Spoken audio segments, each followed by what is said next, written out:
v potential difference में move करता है तो क्या होता है भाई, यहाँ पे डेल्टा v हमारा v था, तो यहाँ पे हमने वेवलेंथ का फॉर्मूला लिखा था।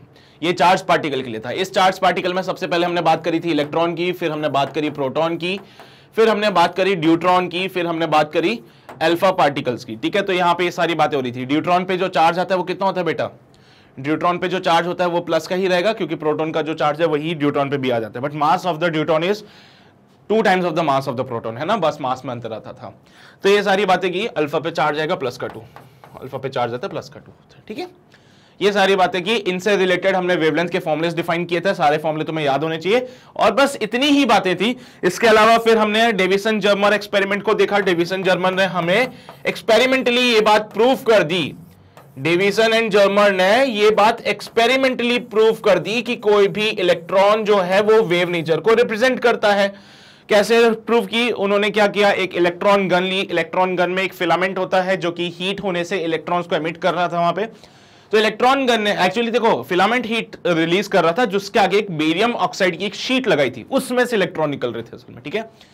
सो इन शॉर्ट मैं ये बोलता हूं कि इलेक्ट्रॉन गन में से बीम निकली, वहां पे एक निकल का क्रिस्टल रखा था, उससे टकराई, टकराने के बाद डिफ्रैक्शन हुआ, डिफ्रैक्शन होने से वो एक एंगल पे रिफ्लेक्ट होती है, जहां पे हमने क्या किया था, एक डिटेक्टर लगाया था। हमने देखा कि वो डिटेक्टर में हर जगह पे कहीं ना कहीं डिफ्लेक्शन शो कर रहा था, क्योंकि वो जो डिटेक्टर था वो आगे गैल्वेनोमीटर से कनेक्टेड था। तो उस डिटेक्टर को मूव करवा सकते थे, वो गैल्वेनोमीटर से कनेक्टेड था, हर जगह पे गैल्वेनोमीटर में डिफ्लेक्शन आ रहा था। लेकिन सबसे ज्यादा डिफ्लेक्शन आ रहा था 50 डिग्री पे, जब हमने डिटेक्टर को मूव किया और जो इंसिडेंट बीम और रिफ्लेक्टेड बीम के बीच में एंगल बन रहा था वो 50 डिग्री का था। वहां पे सबसे ज्यादा डिफ्लेक्शन आया 54 वोल्ट्स का, ठीक है। मतलब ये आपको रेंज मिलने वाली है इतनी, ओके। तो 54 वोल्ट पे सबसे ज्यादा डिफ्लेक्शन आपको मिला और 50 डिग्री का एंगल उस टाइम पे बन रहा था। पर पॉइंट ये है कि ऐसा नहीं कि सिर्फ एक ही जगह पे हमें डिफ्लेक्शन मिला, और जगहों पे भी डिफ्लेक्शन मिल रहा था, कहीं पे ज्यादा मिला, कहीं पे कम मिला। तो ऐसा कैसे हुआ सर? बीम आई, अगर वो पार्टिकल नेचर होती तो सीधी सीधी टकरा के एक जगह पे चली जाती, अगर वो पार्टिकल नेचर होता तो वो आती टकरा के सीधा सीधा एक जगह पे चल जाती। जैसे कि तुम लोग बॉल को दीवार पे मारते हो, बॉल को दीवार पे मारा तो बॉल एक जगह पे वापस आती है फिर से। ऐसा थोड़ी होता कि तुमने बॉल मारी, उसके टुकड़े हो गए और अलग अलग जगहों पे जा रही है, ऐसा नहीं होता ना। एक बॉल अगर मारोगे दीवार पे तो एक बॉल वापस आएगी, लेकिन अगर यही बॉल एक वेव होती तो क्या होता? जैसे मैंने मारा, वेव फैल गई, वेव फैल जाती है। तो इलेक्ट्रॉन में भी क्या हुआ बेटा, जब वो निकल के क्रिस्टल से टकराई तो वो फैल गई। दिस शोज कि यहां पे जो इलेक्ट्रॉन था वो एक वेव नेचर को भी रिप्रेजेंट कर रहा था। तो डेविसन जर्मन ने ये वाली बात बताई थी। एक और साइंटिस्ट, आई थिंक उनका नाम जी थॉमसन करके कुछ ऐसा था, उन्होंने भी एक्सपेरिमेंट ऐसा परफॉर्म किया था। उनका सेटअप हमारे सिलेबस में नहीं है तो इसलिए हमने उसको चर्चा में नहीं लिया है, बट ये बात ध्यान रहेगी तुम लोगों को। फिर उसके बाद डेविसन जर्मन हो गया, उनका जो वो ग्राफ था, ग्राफ याद रखना बेटा, ग्राफ इंपॉर्टेंट होगा आपके लिए। तो इंटेंसिटी, नंबर ऑफ इलेक्ट्रॉन्स जो इंसिडेंट हो रहे थे और जो एंगल था थीटा, इसके बीच में ग्राफ बनाया था बेटा, ऐसा ग्राफ बनेगा। It is the peak value, 50 degree पे पीक वैल्यू बनती थी हमारे पास में, बाकी और जगहों पे आप देखोगे तो ग्राफ की वैल्यू कम होने वाली थी। तो जो हमें पीक वैल्यूज जो मिल रही थी वो कहां मिल रही थी बेटा? जो पीक वैल्यूज मिली वो मिली मुझे 54 वोल्ट पे और 50 डिग्री पे। तो भाई थीटा 50 डिग्री होनी चाहिए और पोटेंशियल जो था 54 वोल्ट होना चाहिए था, यहां पे हमें पीक वैल्यू मिल रही थी। तो इतनी ही बातें हैं जो मैटर वेव में हमें करनी थी और ये सारी बातें हम कर चुके हैं। तो उम्मीद करता हूं जो चीजें मैंने तुम्हें पढ़ाई है वो सब कुछ समझ आई होगी अच्छे से। फिर भी अगर तुम्हें लगता है कि कोई समस्या है, कोई दिक्कत है, तो टेलीग्राम पे आप हमें ज्वाइन कर सकते हो। टेलीग्राम पे आप मुझसे बात कर सकते हो, अपने डाउट्स को सॉल्व कर सकते हो वहां पे। और टेलीग्राम में कैसे ज्वाइन करना है तो उसके लिए मैं आपको बता देता हूं। तो डिस्क्रिप्शन में लिंक अवेलेबल है, उस लिंक पे क्लिक कीजिए, लेकिन उससे पहले टेलीग्राम जरूर डाउनलोड कर लें, ठीक है। उससे पहले टेलीग्राम जरूर डाउनलोड कर लीजिएगा। तो आपको सिंपल सा काम करना है, टेलीग्राम ऐप डाउनलोड कर लीजिए। डिस्क्रिप्शन में एक लिंक है, उस लिंक पे क्लिक करेंगे, सीधा आप हमारे साथ जुड़ जाएंगे हमारे उस टेलीग्राम डाउट ग्रुप पे, जहां पे आप अपनी जो भी आपके बातें हैं, जो भी आपके डाउट्स हैं, वो क्लियर कर सकते हैं, ठीक है। वीडियो दोबारा देखने के लिए आप वेबसाइट पे हमें ज्वाइन कर सकते हैं, magnetbrain.com पे जाइए। magnetbrain.com पे जाके आप यहां पे आके ये सारी की सारी वीडियोस देख सकते हो। देखो भाई, मैं ऐसा क्यों बोलता हूं वेबसाइट पे ज्वाइन करने के लिए, क्योंकि सीधी सी बात है, तुम यूट्यूब पे वीडियोस को सर्च करोगे, है ना, ये वाला वीडियो चाहिए, ये वाला वीडियो चाहिए, तुम्हारा टाइम वेस्ट होगा। तो उससे बेटर है कि तुम सीधा अगर वेबसाइट पे आओगे तो वेबसाइट पे जैसे आप यहां पे आओगे तो आपको यहां पे class 12th one shot revision का पूरा कोर्स मिल जाएगा, class 11th one shot revision का कोर्स मिल जाएगा, class 10th one shot revision, similarly class 9th 8th 7th सबके यहां पे वन शॉट रिवीजन के आपको एक पूरा कंप्लीट कोर्स मिल जाएगा। अगर मैं बात करूं class 12th one shot revision की, तो जैसे आपने इस पर क्लिक किया आपके सामने ऐसा पेज खुलेगा, ऐसा, जहां पे हमने ऑलरेडी यहां पे सब कुछ समराइज करके रखा है कि भाई क्या क्या चीजें हमने यहां पे इस कोर्स में कवर की है। थोड़ा सा नीचे स्क्रॉल करोगे तो यहां पे आपको आपके रिलेटेड वीडियोस भी मिल जाएंगे जिनकी आपको सख्त जरूरत है। जैसे कि मैं बात करूं फिजिक्स में तो full chapter one shot revision पे जैसे ही आप क्लिक करोगे यहां पे आपको मेरे लेक्चर्स मिल जाएंगे, और जो आपको वीडियो देखना है, जो लेक्चर आपको देखना है, आप सीधा उस पर जाके उसको देखिए और अपने डाउट्स को क्लियर कीजिए। तो मतलब आपको क्या है, ढूंढने की जरूरत नहीं है, यहां पे सब कुछ ऑलरेडी बहुत अरेंज फॉर्मेट में रखा हुआ है जिससे कि आपको कोई कंफ्यूजन ना हो, ठीक है। तो आप वेबसाइट पे आके ज्वाइन करोगे तो डेफिनेटली आपको फायदा मिलना है इससे, ओके। तो इन चीजों को थोड़ा ध्यान से देख लीजिए। अपार्ट फ्रॉम दिस, अगर आज का सेशन तुम्हें पसंद आया तो सेशन को लाइक जरूर कर देना और चैनल को सब्सक्राइब कर लेना, बिकॉज हमारे पास ऐसे बहुत सारे अपडेट्स हैं जो आपके एग्जाम्स के लिए बहुत इंपॉर्टेंट हैं, तो उन सारे अपडेट्स को पाने के लिए आपको चैनल को सब्सक्राइब कर लेना चाहिए, उसके बगल में जो घंटा है उसको भी बजा देना चाहिए, ठीक है। और शेयर तो करते ही होंगे तुम लोग, अपने दोस्तों को बताते ही होंगे कि यहां पे ऐसे वन शॉट रिवीजन्स हो रहे हैं जिसमें एक ही वीडियो में हमारे टॉपिक्स को कवर किया जाता है, ठीक है। तो डेफिनेटली फायदेमंद चीजें हैं तुम्हारे लिए, तो तुम्हारे दोस्त के लिए भी फायदेमंद होगा ही होगा। तो होप सो आप ये सारी चीजें कर रहे होंगे, ठीक है। तो आज के लिए बस इतनी ही बातें। एक नया पार्ट एटम्स एंड न्यूक्लियाई जो होगा उसको अगले लेक्चर से हम शुरू करेंगे, ओके, एंड कोशिश करेंगे कि वहां पे उसको हम कंप्लीट कर सके, राइट। सो आज के लिए बस इतनी ही बातें, अपना ध्यान रखिए, पढ़ाई करते रहिए, ऑल द वेरी बेस्ट।